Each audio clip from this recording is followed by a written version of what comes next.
real thing, they can make up their own mind.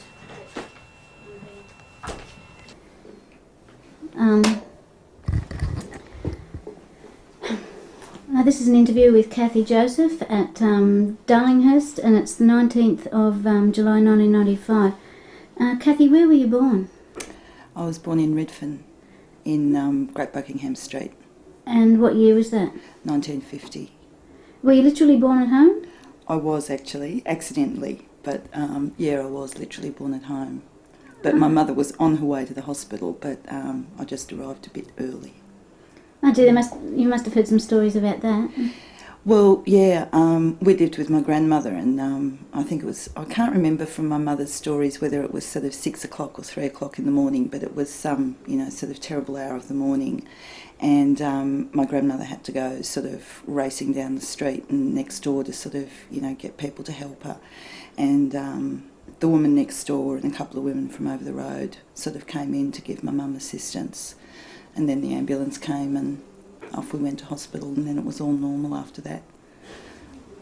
Yeah. Did you grow up in Redfern? Yeah, I lived in Redfern till 1971. That was when I left.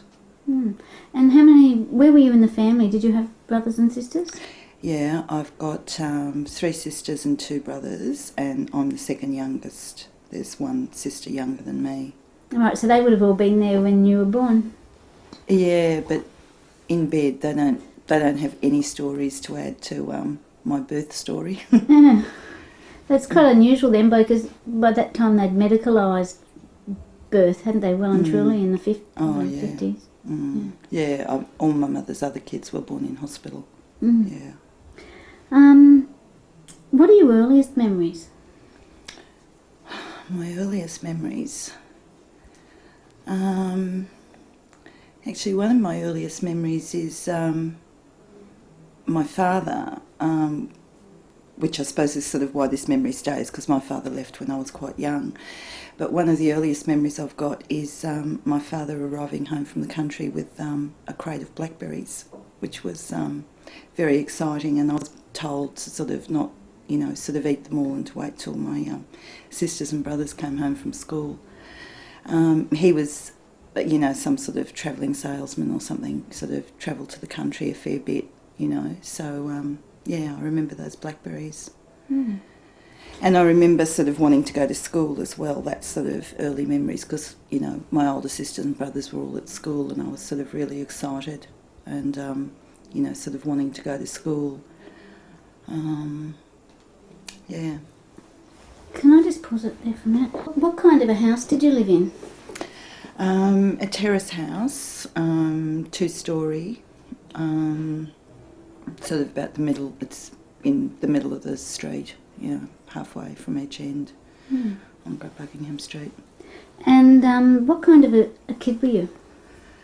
What kind of kid? Well, until I went to school, a very happy kid, but in spite of that I'd wanted to go to school, I'd been really keen on school, I didn't like it right from the beginning.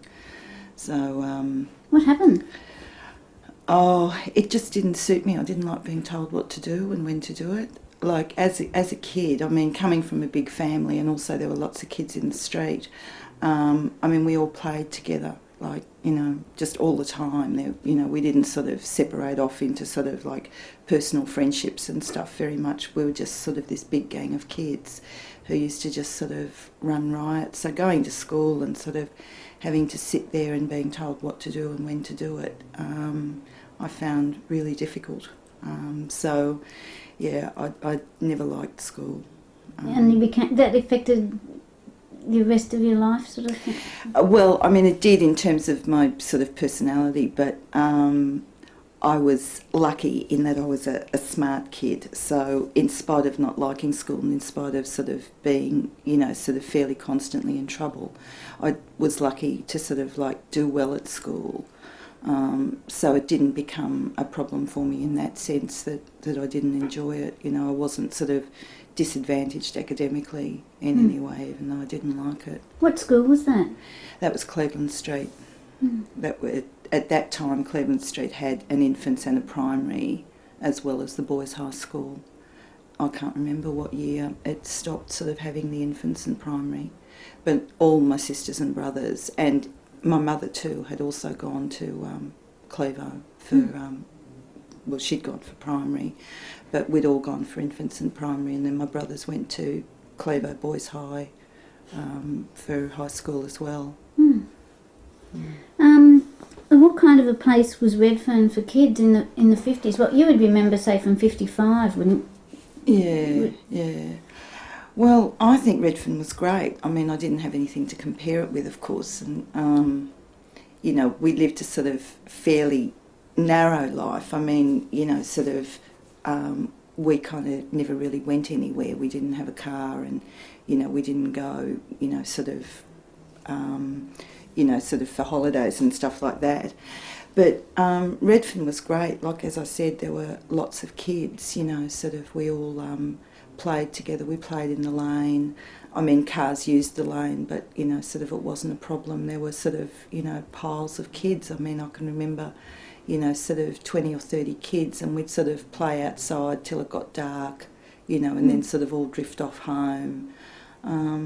It was great. I loved it. And we had the park at the end of the road, the parks, Redfern Park's at the end of Great Buckingham Street. And then when we got a little bit bigger, or when I got a little bit bigger, we used to go to Prince Alfred Park and go to Coronation Playground, which was great. I really loved Coro. You know, and we'd also go there on weekends when it was actually closed, but we'd sort of climb the fence and we'd go and play basketball and play on the swings and stuff like that. So we really made a lot of use of Coro. Yeah. There's parks and the playgrounds were really, really popular. Yeah. Well, what sort of a family do you come from? How would you describe your family?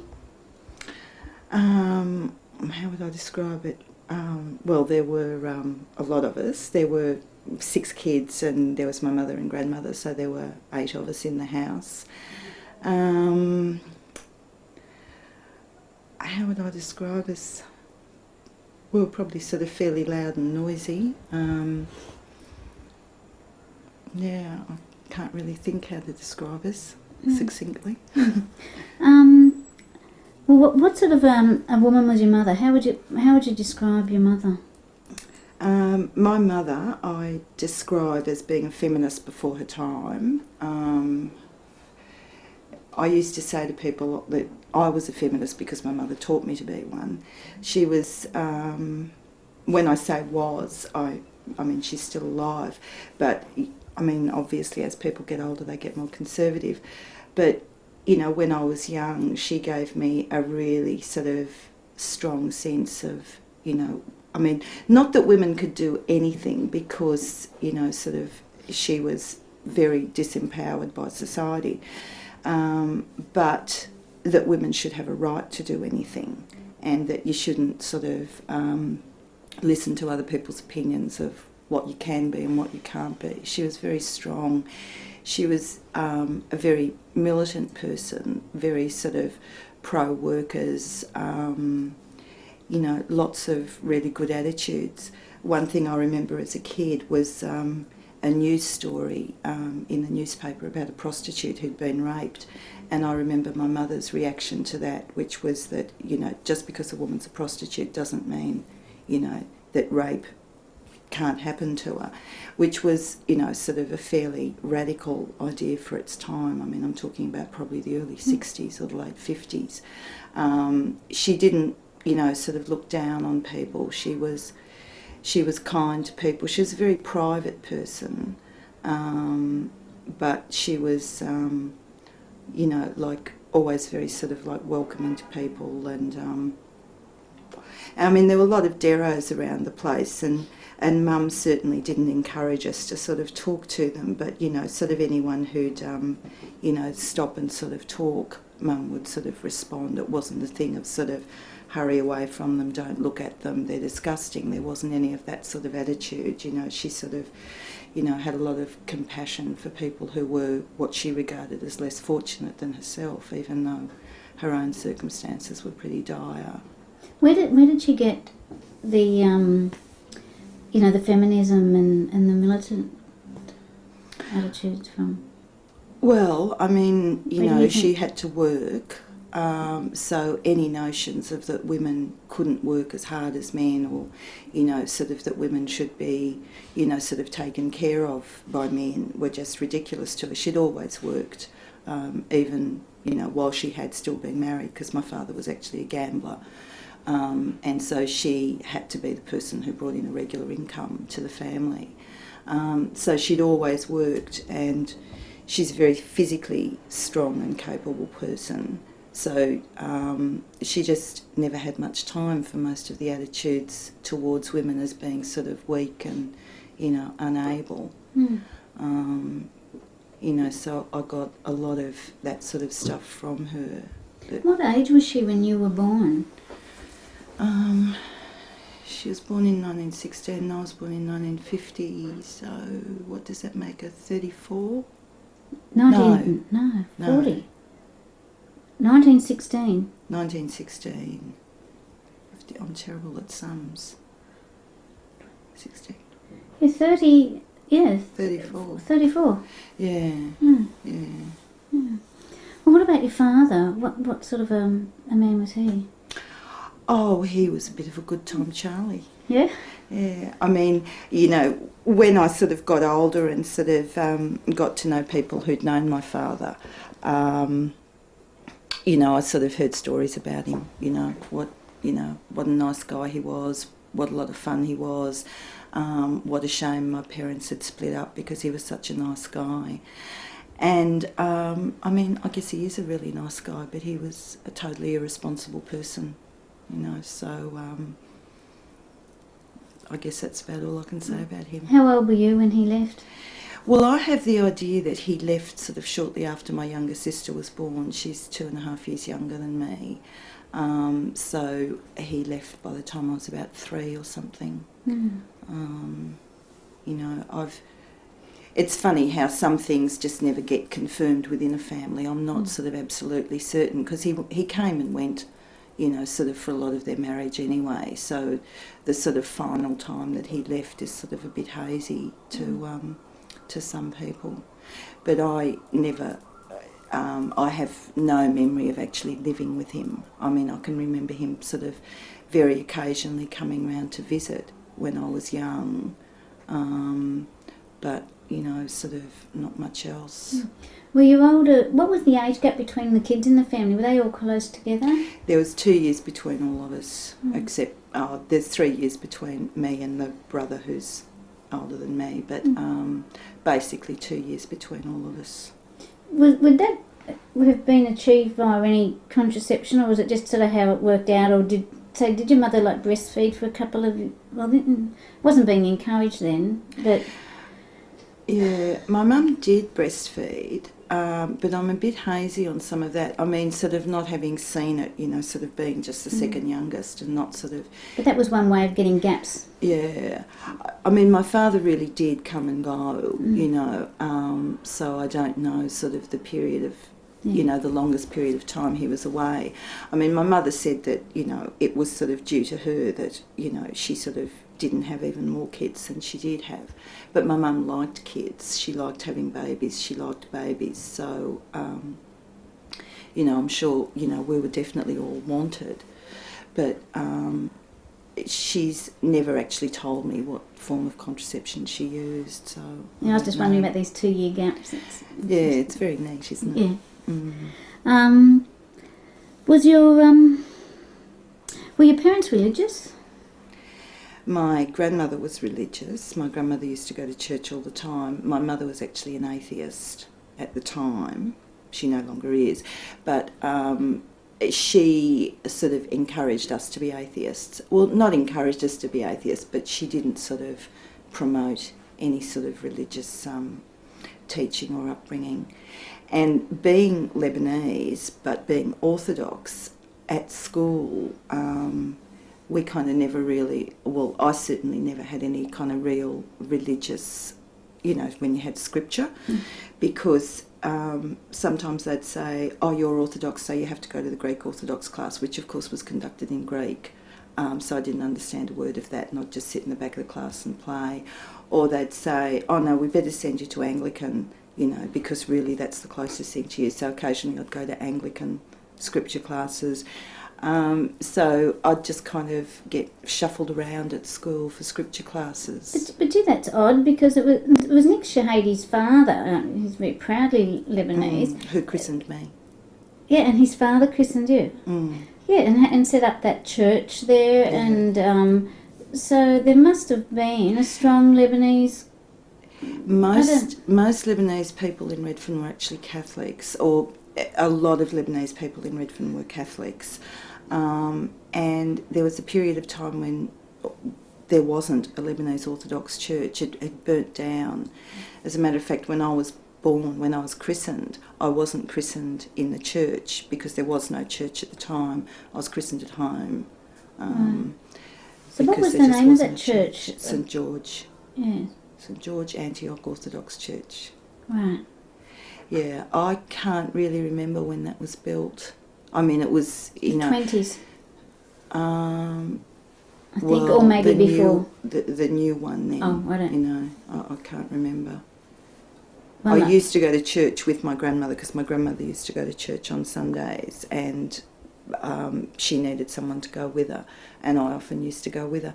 But again, the service was conducted in Arabic. I didn't understand Arabic, so it was all beyond me. I used to just sit there and look at the pictures. Yeah. So you never got sent to Arabic classes? No. When my older sister was young, she was actually brought up bilingual, and my mother was told that this was not a good idea. And after that, my mother actually discouraged any of us from learning to speak Arabic. My grandmother used to speak to us in Arabic, and we could respond. And some members of my family are very, you know, can speak Arabic. I can't. I can barely understand it, you know. What was the position of your grandmother in the family? Well, in some ways it was like a nuclear family. My mum went out to work and my grandmother stayed at home, so she was like the mother and my mother was like the father. But it wasn't really like that. My grandmother was... She did the cooking, and she did the shopping, and she did the washing, and she sort of like was there when we got home from school and all that sort of stuff. But she didn't actually, she didn't have much say in how we were brought up, because she was sort of, she wanted us to be brought up in a much more Lebanese way. And after my parents separated, we had nothing to do with the Lebanese community, basically. So my mother didn't want us to sort of, I mean, who knows what the Lebanese way is, but we certainly weren't brought up with any sort of traditions that, you know, that I hear from other people who are Lebanese, you know.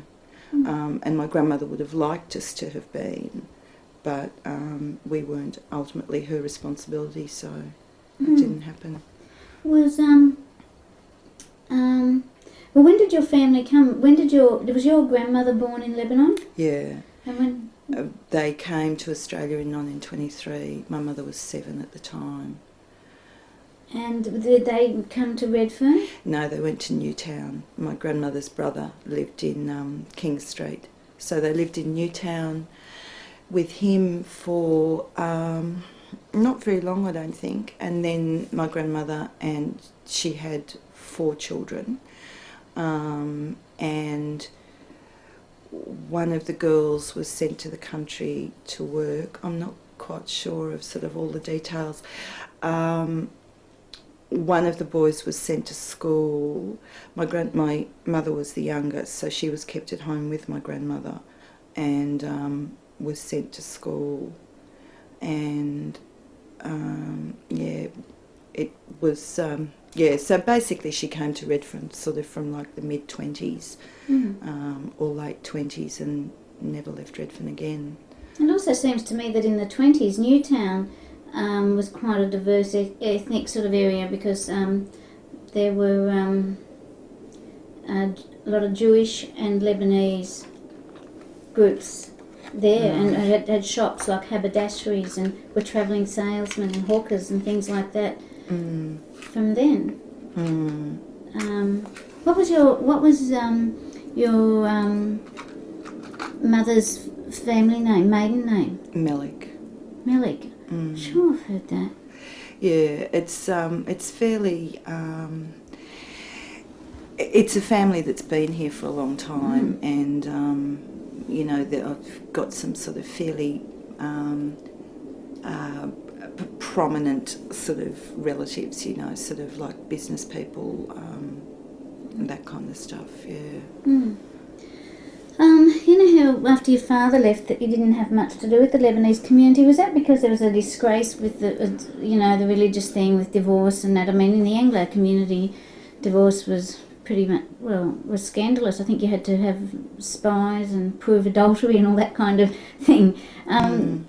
Did your parents get divorced? Or? No, they never got divorced. Was there a disgrace associated with the split? Yeah, there was, basically. That was it, which my mother really resented. She resented the stigma that was attached to her, and it was partly by her choice to not have anything more to do with them. I mean, people put a lot of pressure on her, you know, to sort of take him back and that kind of stuff. It just wasn't done for someone to, you know, to sort of live unmarried for any reason, you know. Let's see. Was your mother politically involved? No. What about in unions at work? Yeah, she was always in the union. It was the Municipal Officers Association, but I don't think she was very happy with the union. I mean, she was a cleaner at the school. That was her primary job, and so, you know, sort of a union delegate or a union rep would sort of come round, you know, sort of periodically to see how things were, and they were always men, and she often sort of had problems with them of one kind or another. You know, it was pretty isolated. There were 2 women cleaners and a male ground attendant, you know, at the school. Is that Cleveland? Cleveland Street, yeah. Well, what sort of discipline was used in the family? If my grandmother caught you, well, no, she didn't hit. My grandmother sort of yelled a lot, and my mother sulked, basically. That was the sort of discipline style. There wasn't... very occasionally my mother would chase my brother around the house, you know, one of my brothers around the house, sort of trying to lay a hand on him for something he'd done, but, you know, never managed to catch him.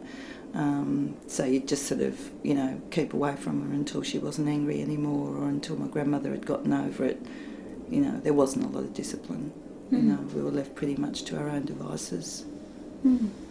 How did your grandmother cope with your mother?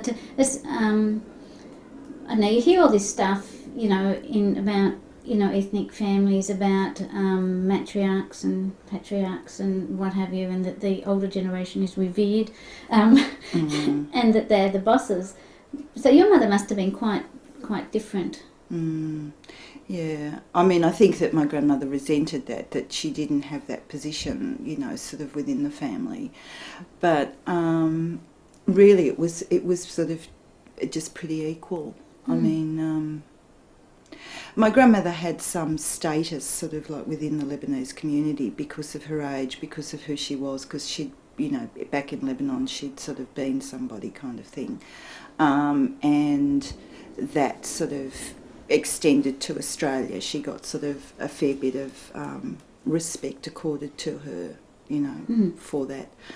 But, I mean, within the family she didn't have, you know, an inordinate amount of power. I mean, you know, it was fairly equal between her and I mean, they just had different sort of spheres of influence or different responsibilities, different authorities. They didn't kind of, they didn't have to sort of kowtow to each other in any way over things. Were you expected to contribute toward the family in any way? Like, things must have been pretty tough financially. You have to sell newspapers, or in the Depression, kids scrounged bottles. Bottles. I hated it. Really? I really hated it. It made me feel so ashamed. I was absolutely mortified by it. I couldn't stand it. It was okay at things like the footy. Like at half time they'd open the gates and everyone could go in, and all the kids were collecting bottles, But we did it in a really systematic way. Like the whole family was involved. It wasn't for pocket money. It was for, really strong economic reasons. So we would sort of, all get up at 6 o'clock in the morning and sort of go around the streets collecting bottles. And, all my friends used to be really stunned that, because we had a back shed where when I was really little we used to have chooks. But then we weren't allowed to keep chooks anymore. The council said we couldn't have chooks, so the chook shed became the bottle shed, and we'd fill the bottle shed and then go around and get the bottle-o, and he'd come round and collect them. So we'd always have this shed full of bottles, and my friends could never understand why we had all these bottles when we didn't even drink, and I of course was far too embarrassed to say, well, we collect them for money. I used to just shrug my shoulders and say, I don't know. Yeah. But yeah, we did. We collected bottles. We all did it. We had to. Yeah. And did the boys sell papers or have any other jobs? Yeah, one of my brothers, I think the older one had done various things, but I don't really remember. But I do remember my younger brother did have a paper run. Yeah. And you didn't have? Was there anything else you had to do? Oh, well, I used to do this job for the chemist that I started doing when I was about 14. My older sister had been doing it before me, and then when she didn't want to do it anymore, I started doing it, and that brought in some money. But I mean, it was my money. I could spend that on myself. Yeah. Well, what did the family do for fun? For fun, well, there was only one day, as a family, there was only one day a week that my mum didn't work, and that was Sunday, because she had a Saturday job as well as her Monday to Friday. She also did sewing at home for money. But on Sundays we'd often go to the beach. Which one? Well, when we went with Mum, we'd usually go to Nelson Park. That was where we went most commonly. In the days of the ferry, we used to get the ferry to Nelson Park. That doesn't... No, that's been gone for a long time now. Yeah. There's not even a sort of wharf there. You can't even sort of really tell where the wharf was. But yeah, that was... Mum didn't like ocean beaches. We'd occasionally go to Coogee. But because it was always more of a picnic thing than just a day at the beach, like we'd always take food, and we'd usually take, like other kids from the street would sort of come with us. So it would be, sort of like a big deal, sort of a big event. Yeah, so Nelson Park, and occasionally Balmoral, Clifton Gardens, like places that it sort of, like it was nice sort of travelling there. That was part of the thing as well, rather than just kind of hopping on a bus and going to Coogee, which is what we did ourselves as kids, you just sort of go down to the bus stop and catch whatever came first, and off you'd go. But no, when we went with Mum as a family thing, we'd usually go to Nelson Park. Well, what about in a typical evening? What would be a typical evening like at your house? Typical evening before television, I can't remember. Oh, okay. Before TV, we were all playing in the street. I mean, before TV, we were all little kids, and we were all playing up and down the street till it was dark, and then we'd sort of, come in and go to bed or whatever. But once there was TV, a typical evening would be dinner and then TV, and then we'd all drift off to bed. What were your favourite programs? I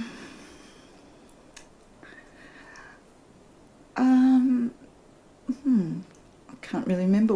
Before we actually had TV, I used to go to other people's place, and one of the things I used to like watching was what was it called? Cheyenne. which I think was on Saturday nights. And I used to go next door to this elderly couple who lived next door that we called Auntie Pearl and Uncle Deke, and sit in there with them watching TV. I don't know. I mean, we'd all sort of, wander off to different places, to sort of do our TV watching before we got it. And I can't even remember the year that we got television.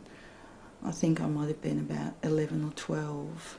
So that was early 60s. Well, how your mother worked at the school, and was that all day or? No, it was a split shift. She worked from 6 till 9 and then from 3 till 6. And what about the other job? What did she have on Saturday? On Saturday she cleaned for an office on Cleveland Street, Hodgson and Lee, an electrical company. So I think that was about 3 hours on a Saturday morning. She did that. And then her other job that she did at home was she'd been a machinist for years and years for Joseph Dada, who's actually my uncle's brother, the brother of my mother's sister's husband. And she'd worked for him for years. Are you okay? Well, how would you describe your mother's working day? Like, what time would she get up in the morning? Oh, she'd probably get up about 5, and she'd make our lunches, and then go off to work, come home, do the housework, go back to work, come home, do the washing up, do various other things that needed to be done, sew till fairly late, sometimes till sort of 2 or 3 in the morning.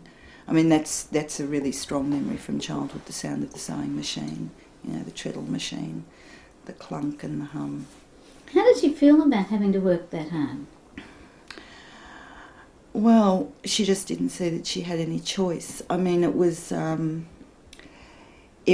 matter of pride to her that she was able to provide for us as well as any man would be able to. So, I mean, we probably could have gotten by with, sort of less money than she was bringing in. But she didn't like us to go without. And it definitely was a matter of us not going without, not her not going without. She went without, but we never went without, that sort of stuff. My father was supposed to pay maintenance, but, sort of I have childhood memories of sort of like, going down to the children's court with my mum and, sort of waiting for ages and then him not turning up, and she just got sick of it eventually. She just got sick of sort of trying to claim money, and I mean, I think he, who knows how often he paid. I mean, not very often, it was, he didn't contribute at all financially to us. Was there a deserted wives' pension or anything like that?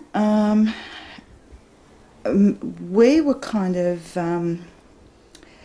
my mother thought that we'd be taken away from her, basically, if she sort of like admitted any weakness. That was pretty much her position, so she was determined that she wasn't going to sort of, get any sort of welfare or benefit. She was going to do it on her own. Okay.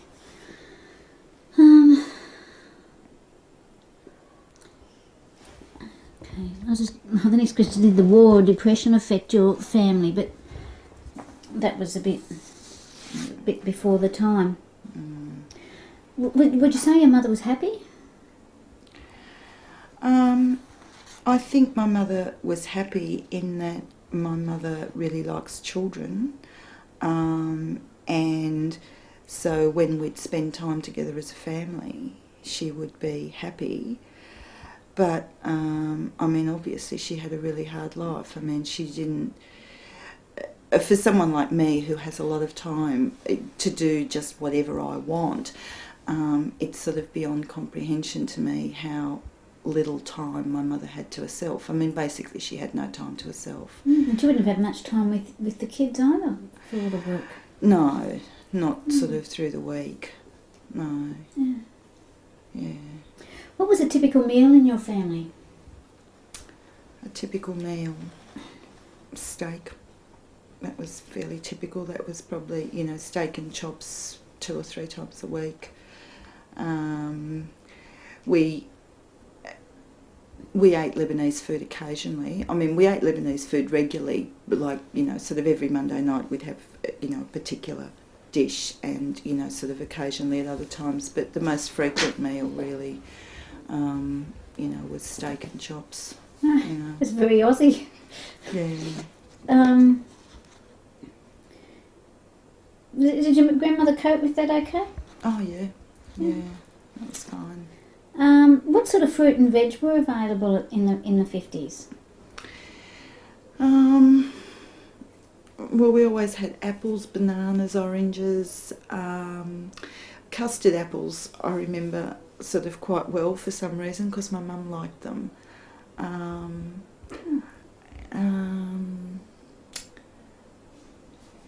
Yeah, mainly I just remember, you know, sort of, because we always had a fruit bowl, there was always oranges, apples, bananas.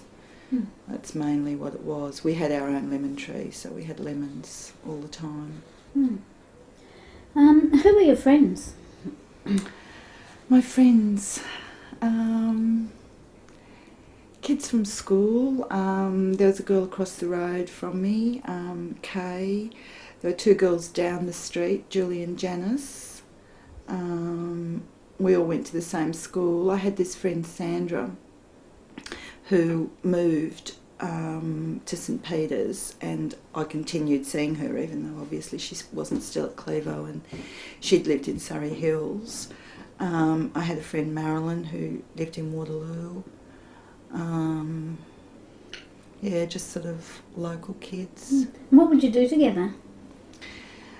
Walk around a lot. What would we do? With Janice and I liked sort of wandering through, you know, empty buildings under construction, or, you know, sort of deserted houses. We thought that was great fun. We did a lot of that. Were there a lot around? Yeah, there were. Why? What was going on? Well, one of the things that was going on was when I was little, what the all those flats that are now on Elizabeth Street, just before Redfern, you know, Elizabeth Street down to Redfern Street, that was all sandhills when I was a kid. So all that construction was going on. Me and Janice used to wander around there a lot. I mean, we'd get yelled at, you know, sort of on construction sites by, you know, workers and told to get off and stuff. But there just seemed to be lots of empty houses, you know, and we always had stories to tell about empty houses. You know, they were always haunted, and we always saw the ghost, and the ghost always tried to kill us, and, you know, all that sort of stuff. And we'd sort of frighten ourselves and, you know, sort of fall down the stairs running away and all that sort of stuff. And we're constantly told to sort of keep out of derelict houses, but, you know, that's what we did for fun.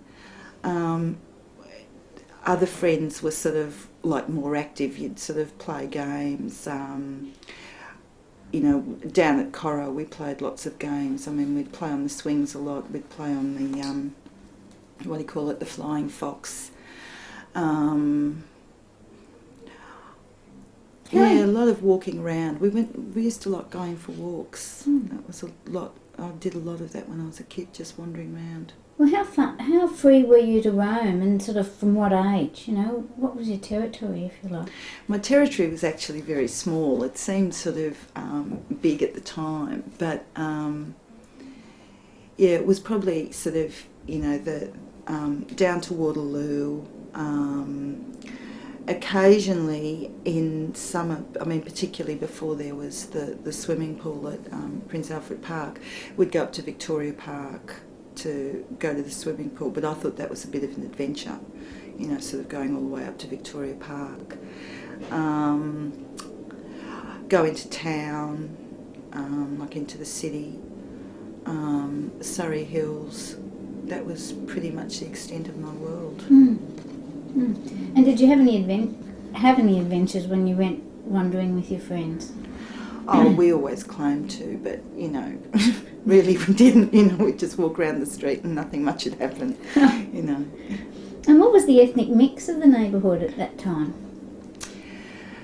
A lot of Maltese, a few Italians, Greeks, Lebanese, Anglo-Australians, a few Aboriginal people, and very occasionally Eastern Europeans, and I sort of never knew where in particular. For some reason we were never very nice to Eastern Europeans. It was the days of refos, and we were just as racist and revolting as anyone else, you know, and sort of, I mean, often you'd be friends with these people, but you'd still sort of refer to them as refos. And of course I got the same thing, you know, kids that I was friends with, when we'd, you know, have a fight or disagreement, then I'd become a wog, you know. That was sort of normal behaviour. And Dago was a common term as well. But yeah, it was pretty mixed. There weren't a lot of Aboriginal kids. Most of the Aboriginal people around were actually adults. I only remember 2 Aboriginal kids that I went to school with. One of them lived in my street, but I can't even remember where the other one lived. And yet when you were called Wog or Dago, did it hurt? I mean, because there are ways of saying that, or now it's sort of been reclaimed. Then was it insulting? It was, yeah. I mean, I actually do refer to myself now as a wog. I have reclaimed it, but as a child, it was meant as an insult, and it was taken as an insult. Yeah. What would you call them back? What did you call the Australians back? I didn't have a name for them. They're Australians, you know. I didn't, I mean, you know, this term skippy or skip, whatever it is, it's sort of being touted now as the corollary term. I certainly never, ever heard of it. You know. Is that said these days as an insult? It's said as sort of like an affectionate rejoinder. You know. Right. Oh, haven't heard it.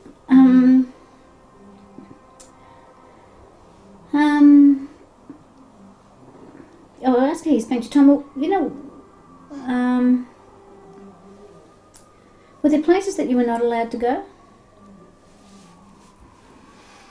No, nowhere that I can recall being told not to go. I mean, you know, like told not to go into abandoned buildings, but aside from that, no, there's...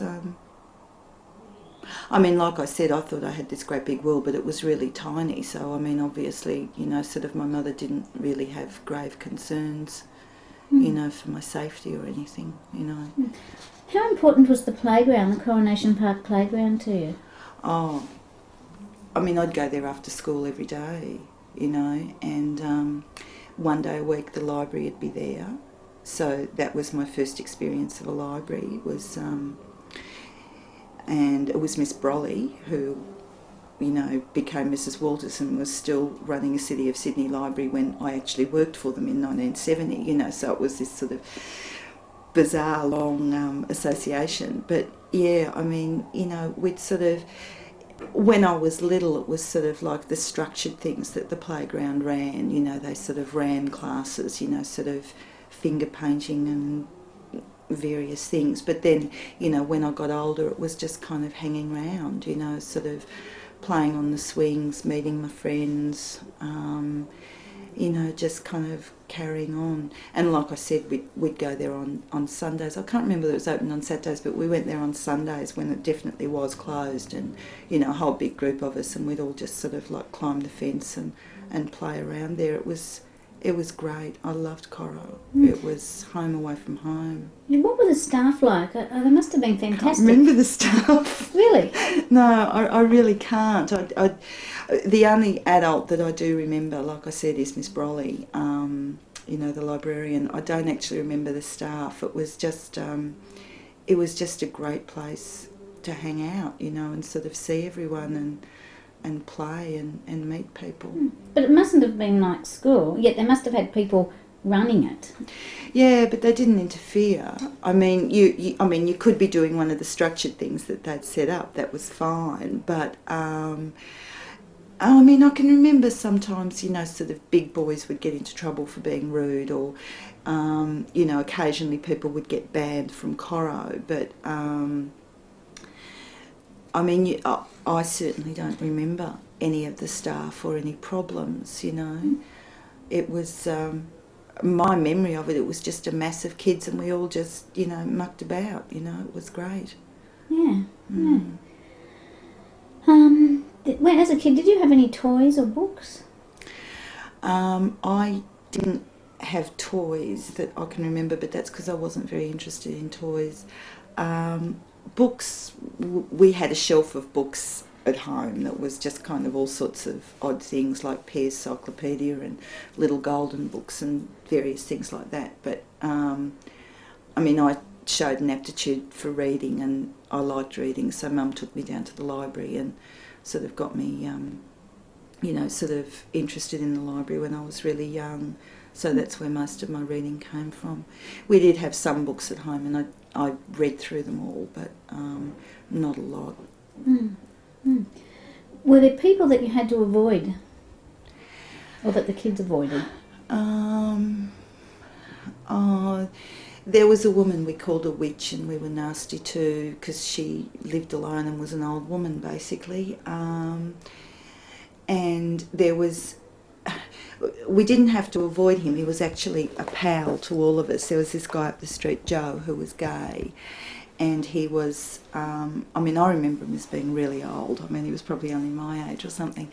But I remember my brothers were told to sort of not be alone with him. But he was actually the first person who got TV in the street, and all us kids used to pile in there and watch TV, sort of every night at his place. I mean, there was no problem with him. It's just that, the boys were just told don't sort of see him alone. But, my mum was friendly with him, and, there was no problem. Did most of the kids go to Clevo School? A lot of the kids I played with did go to Clevo, but some went to, what was it called? Because it's not there anymore. It's the Aboriginal Legal Service or the Medical Service. Kieran's? No, was it St Vincent's? Oh. On Redfern Street. Kids went there, Catholic kids went there. Yeah. So there was a local Catholic school. Yeah. And you hated it. Do you think it was particularly that school, or you would have hated any school? I mean, what can you tell me about Cleveland Street School? I don't think it was particularly the school that I hated. It was just school. I mean, it was, probably bad teaching practices, which were probably sort of, pretty prevalent at the time. I mean, I loved lots of my teachers. I thought they were absolutely wonderful, I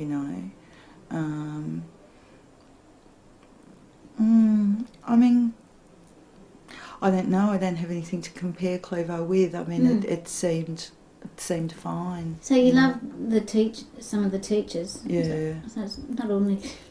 No. It was just school itself. I just hated, having to go to this place every day and do what I was told. Did they have an attitude to kids in Redfern as being slum kids, or from the worst parts of town, or that kind of thing? No, not at Clevo. I don't think that any of the teachers... there was one thing. I remember when I was in fourth class, so that was... oh God, I'm so vague about dates.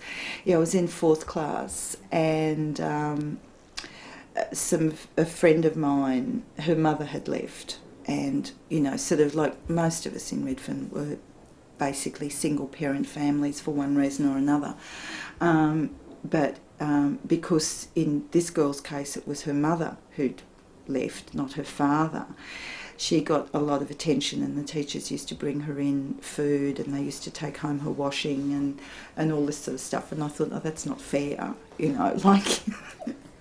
But yeah, I mean, I don't think any of the teachers at Clevo had any of that. When I went on to high school, that was definitely an issue. Redfern kids were, deprived, disadvantaged, not quite right, had to be, sort of watched carefully, were a discipline problem, blah, blah, blah. But Cleveland Street didn't have any problem. And where did you go to high school? Sydney High. Oh. Yeah. Were there many kids from Redfern there? There were 6 of us. Oh. Yeah, there were 6 of us in my year. Well, 4 of us from Redfern, 1 from Waterloo and 1 from Surrey Hills. But yeah, we all stuck together.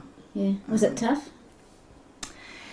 It got better, but there definitely was a real attitude about Redfern at that school.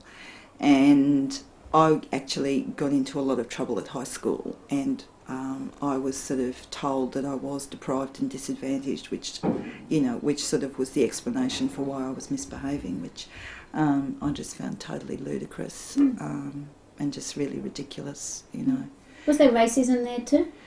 Racism, no. I mean, Sydney High was pretty mixed ethnically. There were a lot of Jewish kids. It was the first time in my life that I'd knowingly encountered Jewish people, was when I went to Sydney High.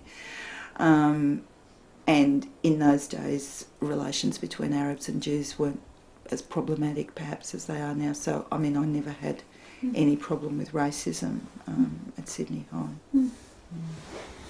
Can you remember any rituals, like the celebration of, say, Arbor Day or Wattle Day? No, I remember that there must have been something on Wattle Day, because I've talked to someone recently about it, that we used to do something on Wattle Day, but and she even told me when it was, which I couldn't remember. But no, the events that I remember, the sort of public things that I remember, were 8 Hour Day, because the 8 Hour Day march used to end at Redfern Park. So that was great, sort of seeing them all come down and then sort of mingling around in Redfern Park. So it's 8 Hour Day that I remember. And I remember that day when we sang that song called The Recession or whatever. I think that's Remembrance Day. That's from school. That's the reason I remember that. And I remember Cracker Night, of course. Yeah. What was that like? Oh, that was great, because my mum always insisted on sort of putting on the bonfire, and so, kind of most of the street would sort of gather round our bonfire, which Mum sort of, built up really big and everything. And then after Cracker Night, after it was all over, we'd go inside and have cream horns.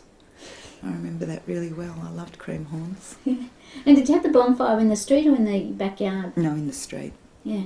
Yeah. At school, were there any sort of ritual type activities involving saluting the flag and singing patriotic songs? Yeah. I honour my God, I serve my Queen, I salute my flag every Monday at Assembly. Yeah. I didn't even know what it meant, but we said it because that's what we were supposed to say. Yeah. And we always sang God Save the Queen. I mean, it wasn't made a big thing of. I stopped standing up for God Save the Queen as soon as I realised what it was, But yeah, we certainly did that. I think it was. I think we only had assembly every Monday, and that's when we did it. Yeah. Was there part of the school curriculum at that time? Was there a thing called physical culture? No, what we had was dancing. That's what I remember. Folk dancing. I don't actually remember physical culture. Did you do that at the park, at the playground? Coronation, that would have been one of the things they would have offered, and you could have had competitions doing this sort of, it's a bit like synchronised swimming out of water. Dry synchronised swimming. No, I don't remember ever doing that. Okay. What about sex education? Sex education. Well, we certainly didn't get it at school.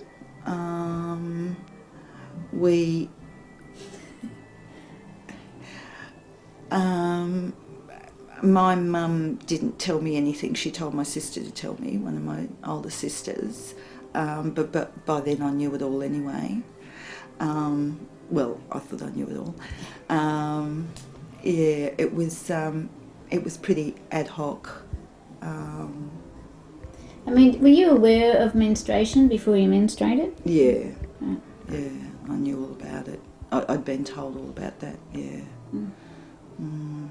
Some people got a terrible surprise when they weren't told anything. Can you remember hearing about abortion? Yeah.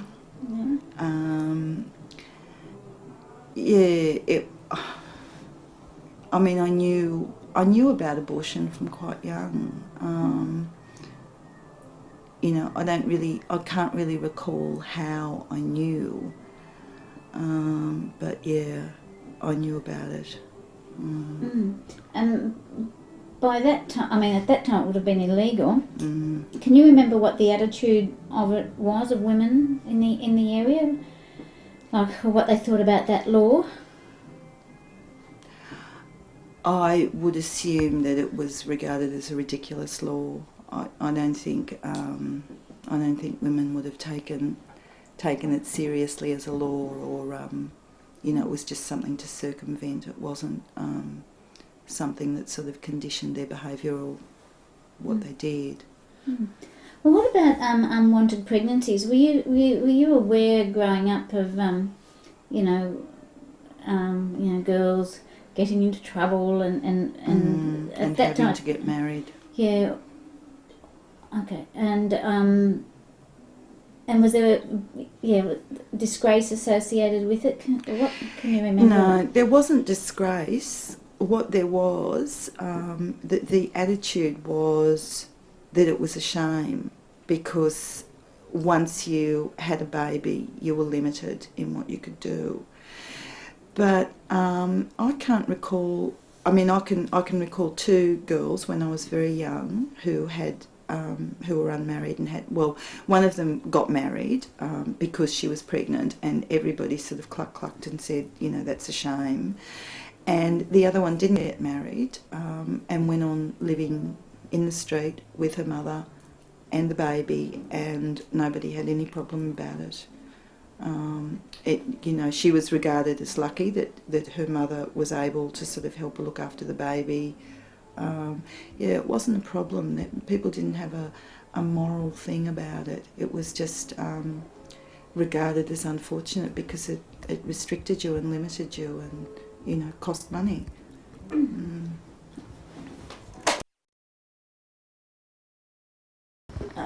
July 1995.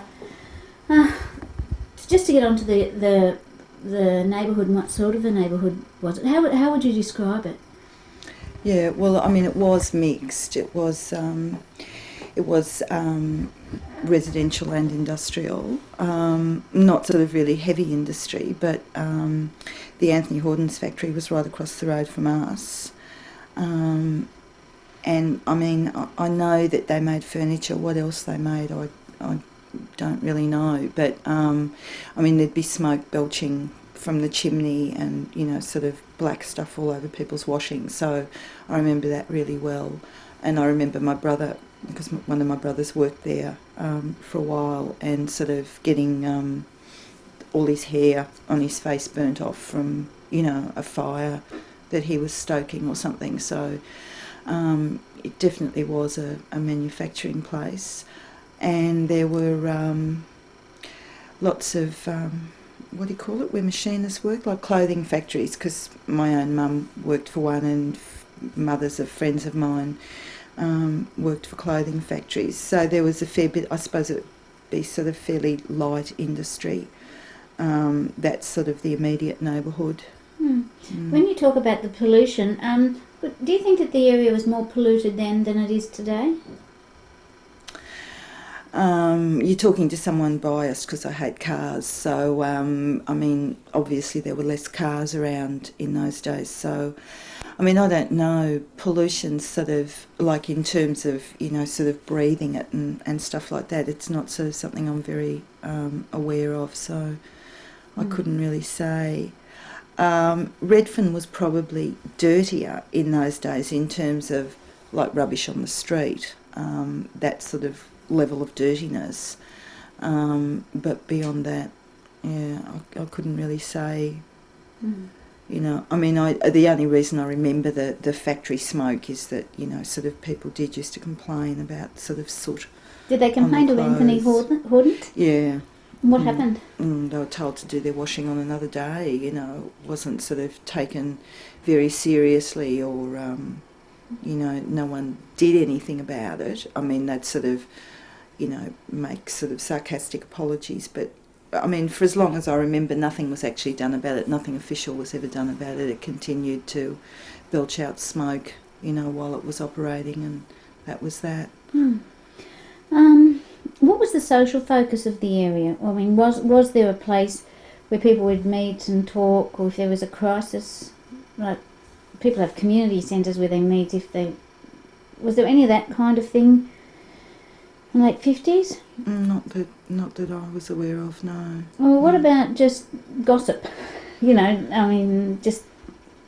Was there a pub maybe that the men went to, or did the women go to the pub? Yeah, women went to the ladies' lounge, of course, and drank shandies or, you know, gin squashes or whatever. But not really, not sort of anyone that I kind of knew all that well. You know, sort of mothers of friends of mine would go. I mean, well, a fairly common thing actually was sort of like, you know, sort of people drinking at home. Women would drink at home, but then on Saturday night, you know, there'd sort of be a big thing about going out, and that was usually sort of to the pub rather than anywhere else. You know, and I mean, you know, mothers of friends of mine would sort of, you know, get dressed up in, you know, sort of fancy clothes, but basically it was just to the pub. Your mum never went? No, never. Well, even was there a place like a corner shop or anything like that where people would meet or be?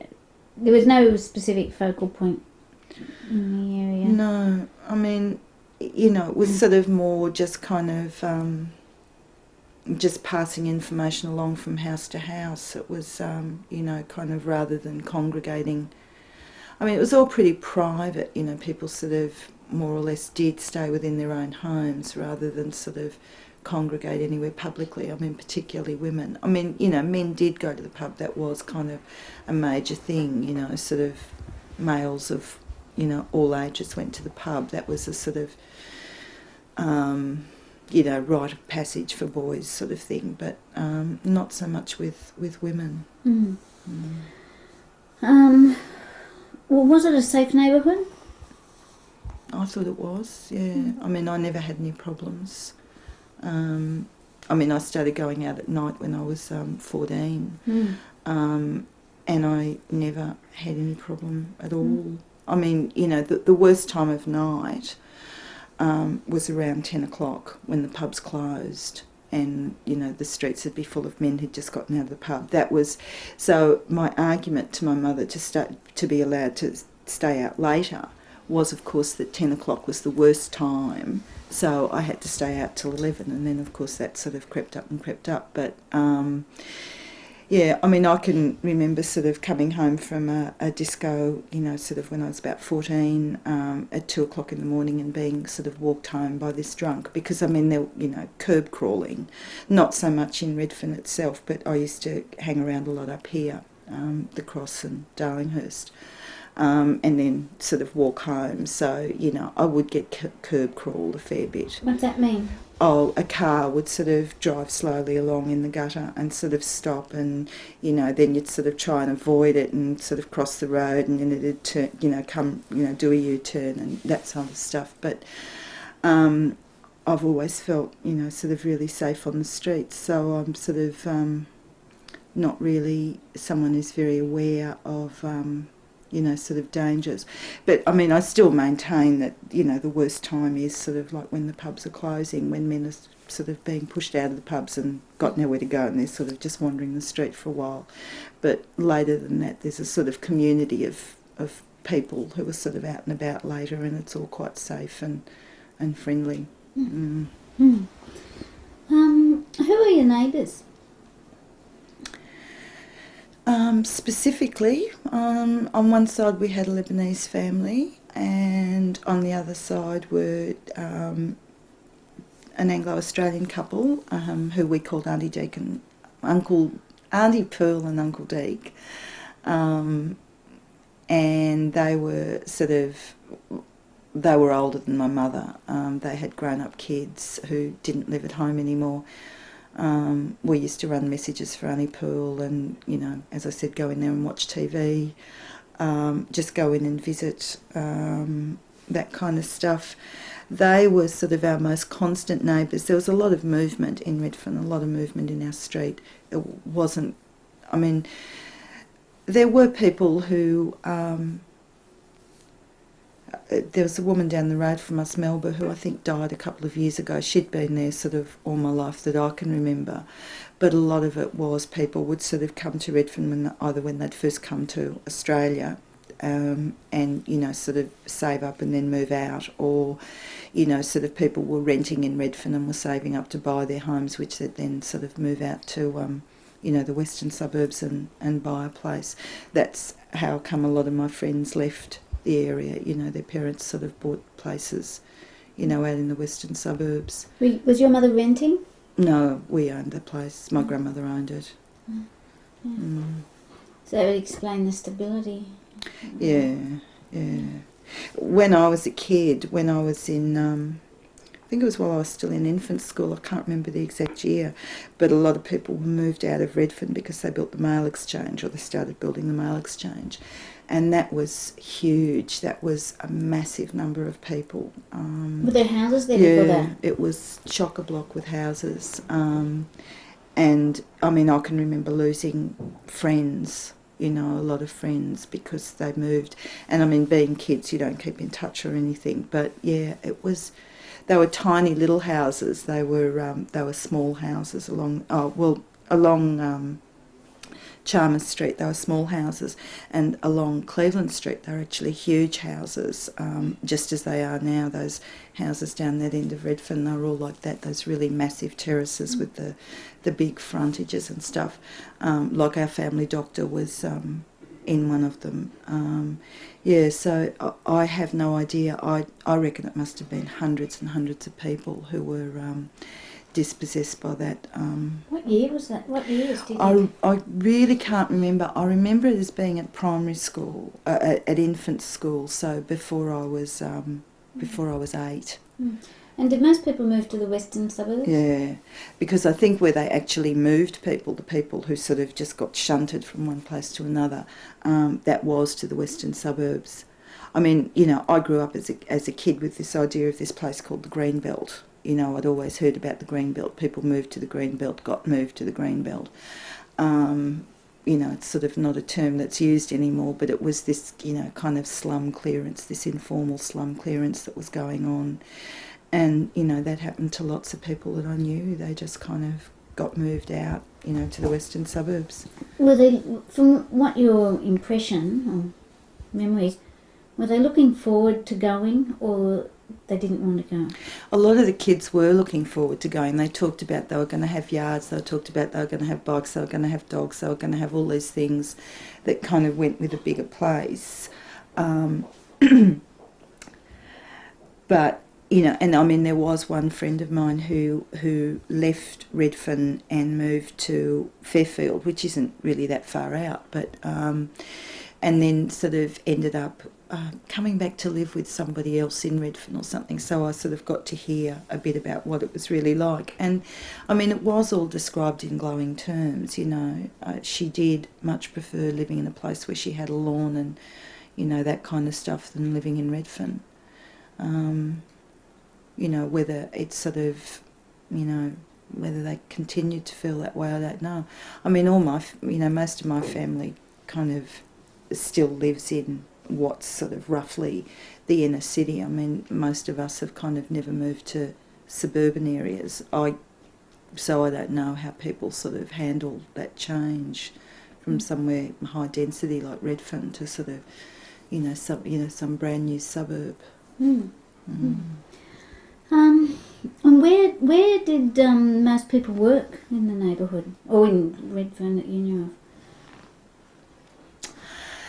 This is a tricky question. I actually, I tried to sort of remember this, and I can't remember where people worked. I mean, one of my friends, her parents had a market stall, so they worked at, sort of Paddy's Market and various other markets around the town.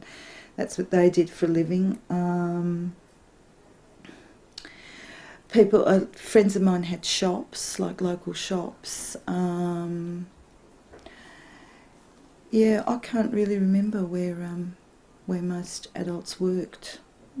Well, what were the local shops, and where did most people do their shopping? Well, we had shops, sort of down, both ends of the street. There were shops, and most people did do their shopping from just corner shops. There was a butcher, there was a hairdresser, a milk bar, and then the supermarket opened down on Redfern Street. That would have been, I think, in about the late 50s, early 60s, the first supermarket. It was a Fleming's, I think. I mean, people did shop on Redfern Street as well as sort of like just shopping at sort of like the immediate local shop. People did go up to Redfern Street, and my grandmother sort of once or twice a year would go all the way down to Botany Road, which was a big, shopping venture, for particular things. There was a Wynn's, which was a department store, and there was a shoe shop down there.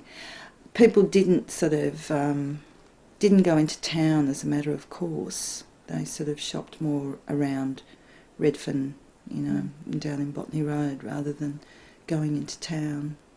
What would you buy in town? I mean, would it be major purchases like, white goods? Or, did you have any white goods? I mean, what? No, I think we got like our washing machine from someone local and our fridge from... my brothers at various times worked for Anthony Hordens and David Jones, so, sort of once that was happening, we did sort of start, because we got staff discounts from those places. But prior to that, I think mostly, Botany Road was sort of the main, sort of big shopping area, rather than going into town. Yeah. What smells can you remember? Smells? No, can't think of anything. Okay, what sounds? Sounds? In bed at night I could hear the ferries. Yeah, it sounds unbelievable, but I could hear foghorns, and I could hear the trains, but I can remember I used to be able to hear the ferries. And what image comes to your mind? If you close your eyes and you think back to Redfern, Buckingham Street in the 50s, what do you see? I see kids playing in the street, basically. Was there much of a sense of community?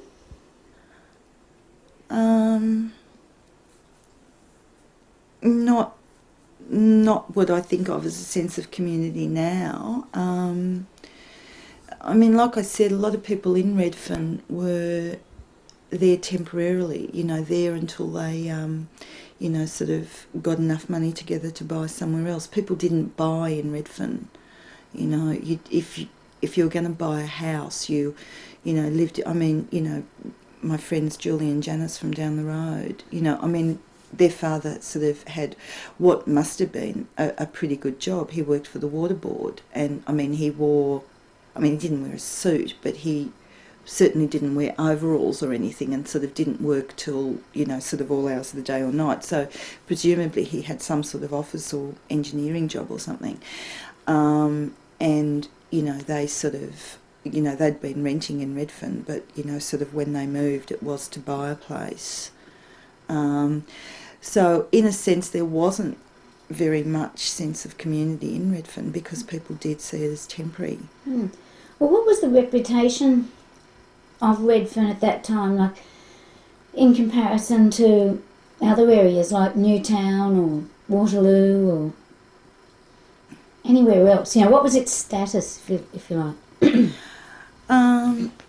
It probably had sort of a higher status than Waterloo. Waterloo was sort of, didn't have much status at all.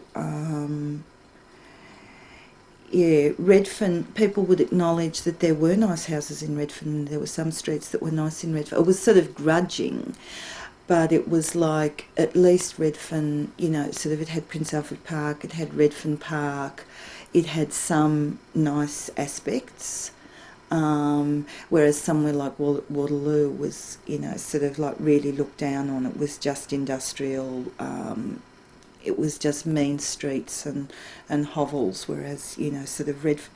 And there was always this notion that Redfern had a grander past as well, which was evident in some of the houses, like some of those houses along Cleveland Street, that were sort of great big, grand terraces.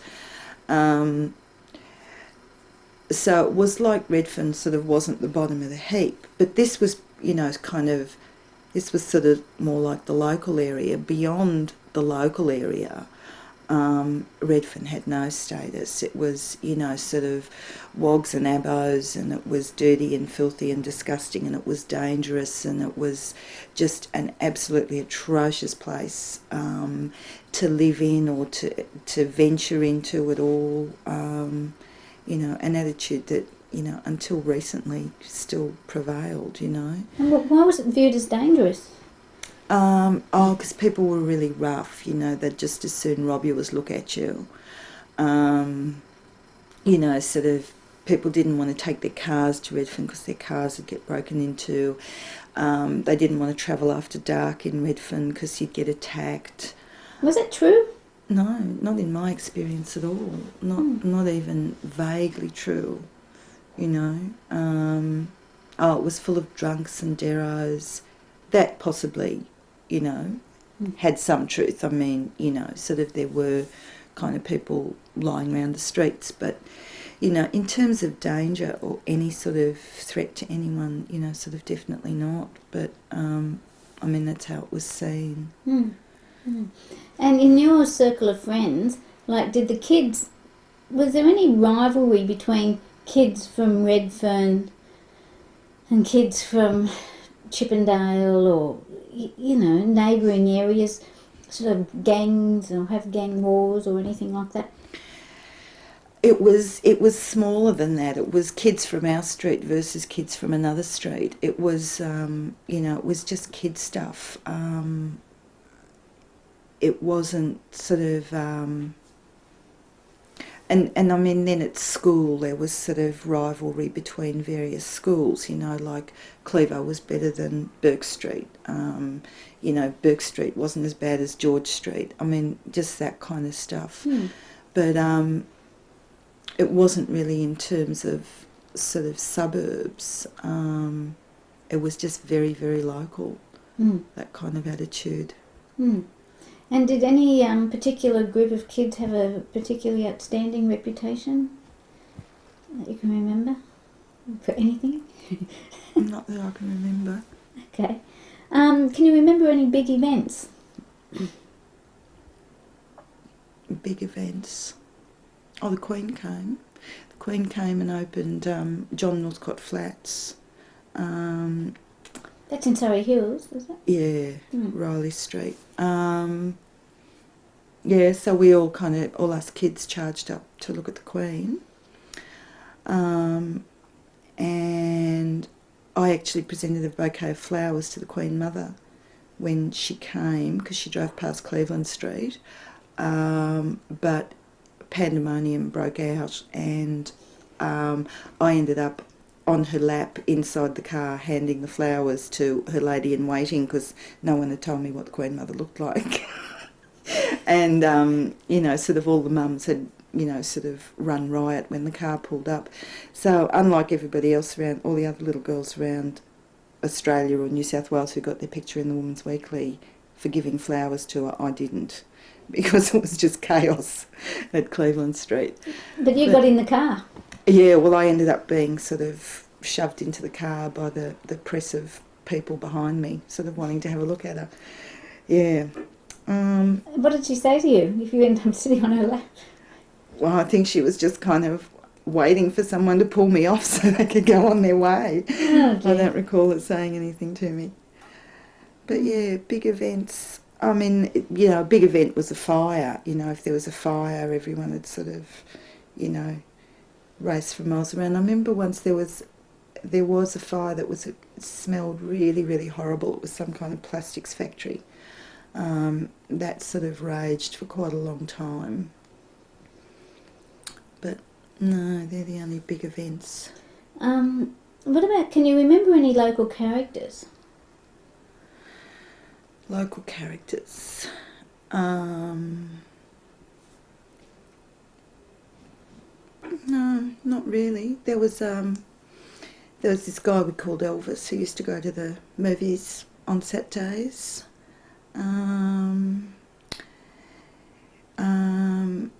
I mean, for me, there was someone who was sort of quite meaningful for me, and that was when I was young. There was this a woman who was, I don't know, maybe 10 years older than me or something, who was a lesbian, who was, really significant and meant a lot to me. But and she was known for being tough. But not really local characters. No. What about crime? Were there any local crims?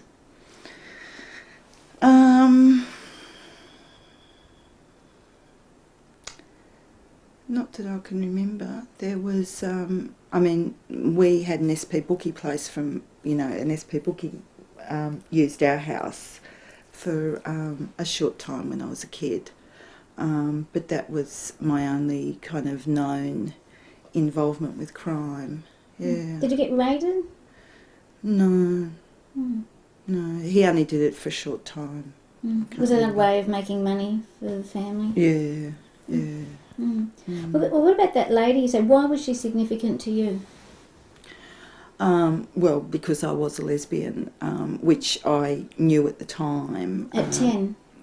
When I was young, yeah. So she was, sort of very important to me. But she disappeared from Redfern. But yeah, she was very sort of open, and I mean, sort of it was a word that I knew, and, sort of there were other women I knew who were, but she was sort of the most significant because she was so open, which was really incredible for the time. And I mean, everybody knew, and it wasn't a problem, for anybody. Well, you know how the boys were told not to be alone with Joe, the guy you mentioned earlier. Were you given sort of similar sorts of warnings, or was it? No. The only thing I remember being told about lesbianism as a child was that, sort of some women are lesbians, that's a terrible shame they can't have babies. That was kind of, that was it. Yeah. Yeah, and that's an odd thing to say anyway. Let me think. What was the crime? Well, we've talked a little bit about that, about the crime rate. I mean, were there a lot of break and enters there, or? Not.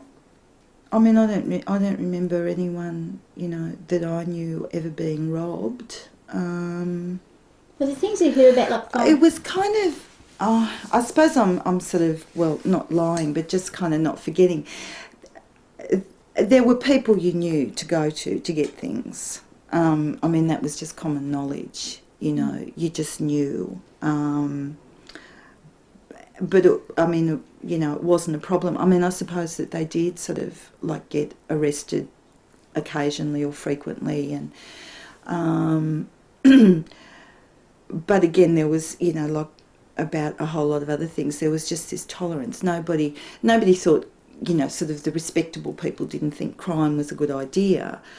But, you know, everyone had to make a living. And if you had to make a living, you know, by fencing stolen property, well, you know, that was a living as well. So I suppose if you're talking about crime, yeah, I was aware as a child of, you know, fences.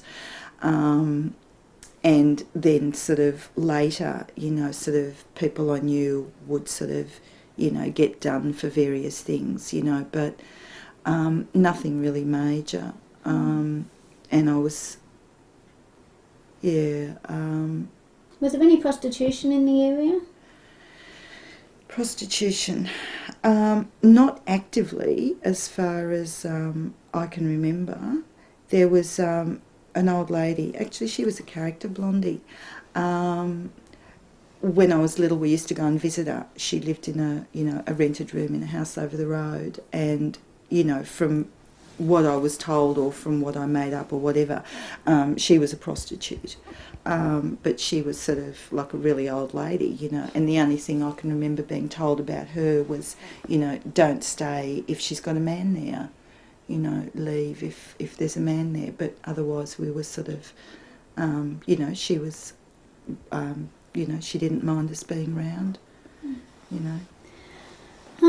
What about things like tour-up schools and bootlegging? Tour-up. I don't remember tour-up. Okay. Well, did you go on holidays? No. Okay. Oh, with school, I went on, the first time I ever went away from home was to Jenolan Caves, a school excursion. Yeah. So, yeah, that was when I was about 8 or 9, I think. Yeah. What were the most popular newspapers? The Sun. Well, there was sort of rivalry, either you were a Sun reader or a Mirror reader. Our house was a Sun reader. You know, sort of other friends of mine read the Mirror. Nobody I knew read the Herald. Yeah.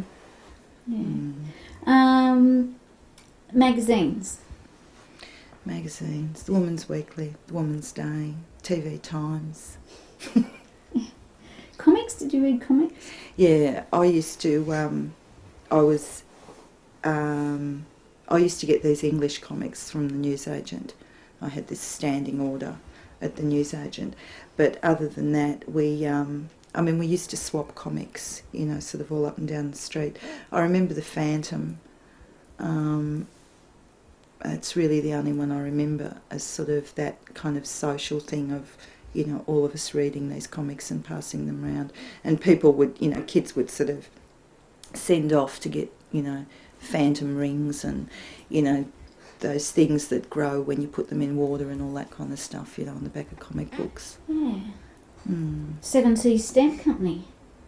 Yeah. Do you remember any songs?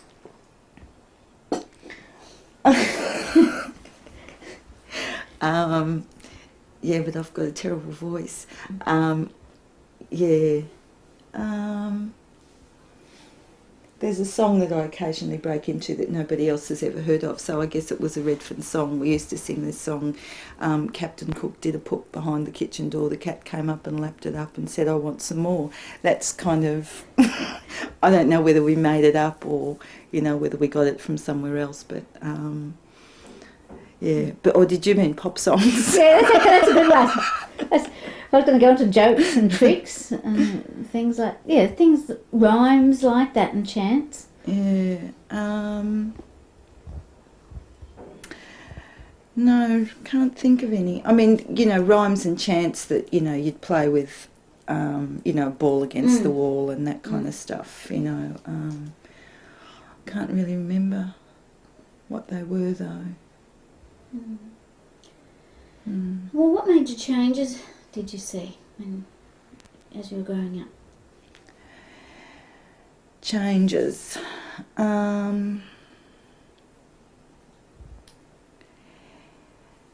Changes.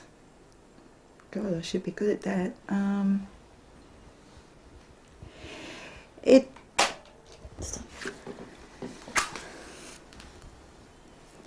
Actually, one change, I think, particularly in Great Buckingham Street, was that I think there actually started being a lot more Lebanese people. That when I was younger, it was sort of more mixed.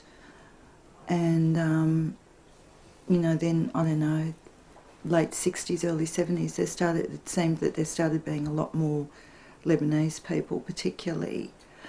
Less of, like when I was a kid, there were Italian people around in Redfern. It's sort of like not very evident anymore, that there are Italian people around in Redfern, and less Aboriginal people, or sort of more congregation of Aboriginal people towards Chippendale rather than, not in Great Buckingham Street. So I think ethnically it changed. It also changed in terms of, like when I was a kid, there were like single sort of a house was occupied by one family, and then, it seems that it's sort of more, there's more like rental accommodation, like share housing and stuff, rather than families living there. It's got more trees. People do up their houses, so they're obviously buying. I think it's become more, gentrified. But, there's still pockets of what I think of as sort of what Redfern used to be like. What were the big issues of the time as a child when you were growing up there? Political issues. No.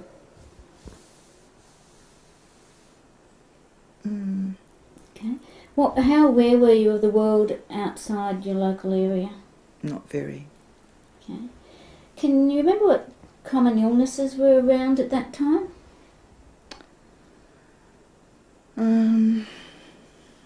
No. Can you remember any deaths? One boy hanged himself. That's the only death that, sort of amongst my friends when I was a kid. Can you remember any of the politicians of the day? Pat Hills. Because his name was, sort of stickers all over the place with Pat Hill's name, so that's the only reason I remember his name. Sort of, this is kind of strictly when I was just sort of in Redfern, kind of the local scene. Can you remember any elections and campaigns? I can remember the first time I voted. I can't remember the campaign at all. I just remember sort of going up to Redfern Town Hall and voting. But no, I can't remember political campaigns. It was just kind of a given. You voted Labor. That's all there was to it. Did you notice an increasing or some sort of changing impact of the car in the air? Presumably early in the 50s there would have been less cars around. Was there any impact of people becoming increasingly motorised? I mean, all I can remember is, our street getting parked out and, people getting, complaining about not getting a parking space and, there were definitely more cars, so, kids couldn't play on the street the way we always used to. Kids still got, sort of knocked over and stuff when I was a kid, but, younger kids in Redfern were sort of not allowed to play on the street at all because there were more cars around. Mm. Can you remember when the pubs were when there was 6 o'clock closing at the pubs? Oh, okay. Mm. Okay, what's your happiest memory from your childhood? From my childhood. Going to the movies on Saturday afternoons at the Empire. Yeah. Well, what movies did you see? Calamity Jane was a big deal. We played Calamity Jane for ages after that. There seemed to be an awful lot of black and white movies with men in Alaska, that we'd all sort of boo and hiss and cheer, and cowboy movies, and a movie about a robot that frightened my sister, and she had to sort of, close her eyes when the robot went on his rampage. And serials, Hopalong Cassidy, I think The Shadow, and some serial about some undersea world with some beautiful princess who was the, queen of it, and, I can remember the undersea world collapsing. But they didn't sort of give us kind of regular series, they'd just kind of show us whatever they had, so there wasn't, I went every Saturday afternoon, but there wasn't necessarily any continuity in it, There used to be. In earlier decades. What's your saddest memory?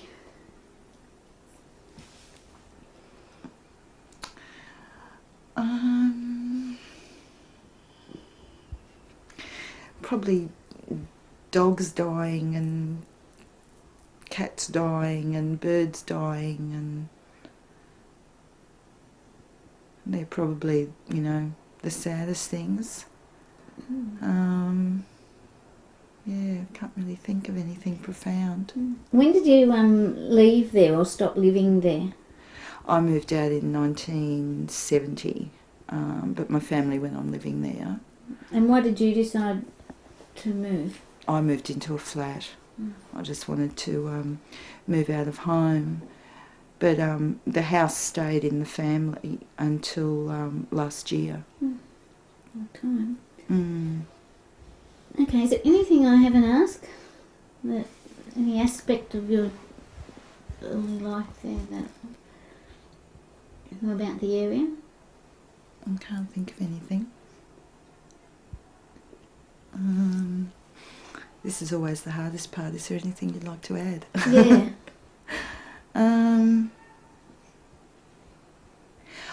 I do remember that the building of the mail exchange, sort of, absolutely horrified me, because I couldn't conceive of so many people being, sort of pushed out of their homes and sent to live somewhere else. I remember that was, like a real shock to me when that happened.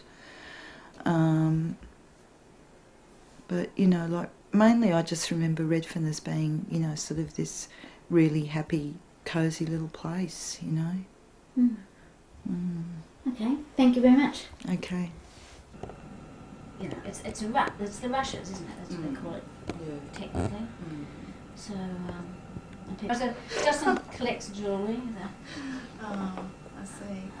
It's all very self-conscious. I don't know what I was doing. Yeah, well, it's probably the word. You were just like slipping them on and off, sort of. So much of spontaneity. I was probably nervous too, and now I don't feel nervous. I feel quite relaxed. So I don't need to fiddle with my rhythm. Yeah. Well, I want to make sure that I turned that other mic in that we put in here. Maybe I disconnected that one. tossed it in here. This is very good. Keep going. Come on, Josh. It's a bit voyeuristic. I like it. Well, you have been very efficient, Sue, because every time you've sort of unplugged or changed something, you have gone straight to your bag, so I don't think you would have left anything. No, I haven't. I was just checking that I'd turned it. If I leave that on, next time It'll be flat. And I have to use, I mean, this gives me a pathetic, another foot, I suppose. But on some people, depending on the arrangement, I need it. And then if you have this extra extension, you have to have it run by batteries. Yeah, connects into. Yeah, we have these bags made up, and she has her bags, and I have my bags, and anything's ever taken out of them. And